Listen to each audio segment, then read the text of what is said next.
cancer, mataas na, at meron ka yung benign. Okay. So, bakit Meron po talaga sila aggressive na. ibig sabihin nito mabilis, lumala? Yung binay naman kahit hindi siya, hindi naman natin tinatanggal yun.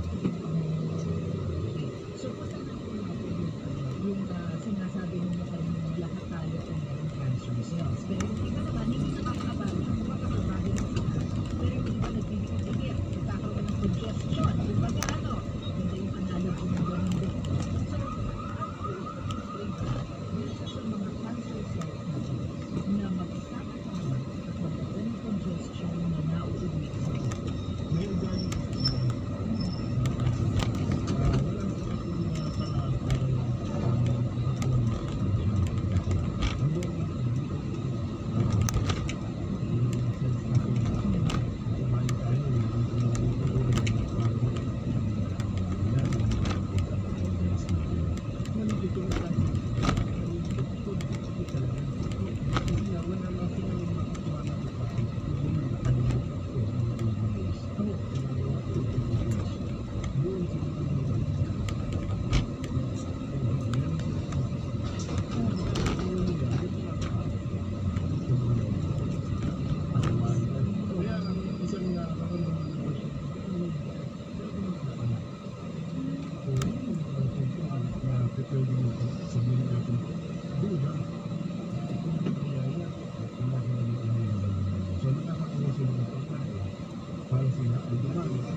Yes.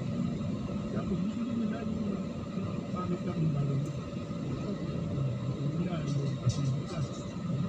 Hindi ko din katawan para at least hindi nila masaya sila at patuloy silang gumamit pa. Pwede ka lang bro. Yung sinasabi na gusto nila acidic, parang yung mga kapatid natin ng mga acidic, parang ang dami kong narinig ng mga kakilala ko na naku, hindi ako makakainom ng kape kasi acidic ako. Yung parang kapag morning, parang ako nasusuka. Yan ba yung sinasabi mong acidic? Yan po kasi yung lifestyle. Okay. Kung ikaw palagi ulit-ulit yung ginagawa mo at may nararamdaman ka ng ganoon, ay prone ka na sila ay kung meron na talaga nagsisimula sa loob. Sabi kanina, silent killer eh. So, hindi kasi agad na lalalaman ng isang tao na meron na siyang malaking bukol. Depende po sa lugar, yung parte ng katawan natin. Meron naman mabilis, kamukha ka sa breast, may nakakapakagod tayong bukol. Yes, yes. Pero paano sa lalamunan, paano sa loob ng bituka, malaki po yun. Pwede sila mag-expand na ma-expand. Matagal bago malaman. So, depende ka kung saan part na tumubo. Pero, syempre, ayaw naman nating manakot, Doc, no? Doon sa mga kapatid nating acidic. Pero, medyo hihimayin ko pa siya ng konti. So, once ba na acidic ka, ano ba yung mga dapat mong gawin to ensure na hindi siya mag-lead sa cancer? Maganda po yung tanong. Ang dahilan ay kape at soft drinks. Okay. So, kung ikaw'y na sobrang halaki, nararamdaman mo na umaasin na, tigilan mo na. Ganun pa simple, yung tinatawag nating mindfulness of ourselves. Meron po kasi yung binigay sa ating katawan ng mga sensors.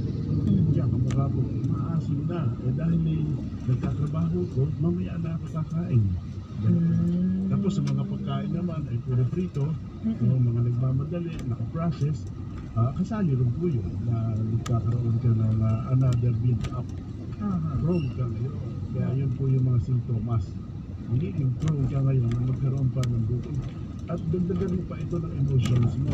Emotions? So, diba? Tayo po kasi mahilig sa telenovela eh. Oh yeah? Paano ko ng K-drama? Okay. Ibig sabihin na ang personality po natin ay medyo malungkot.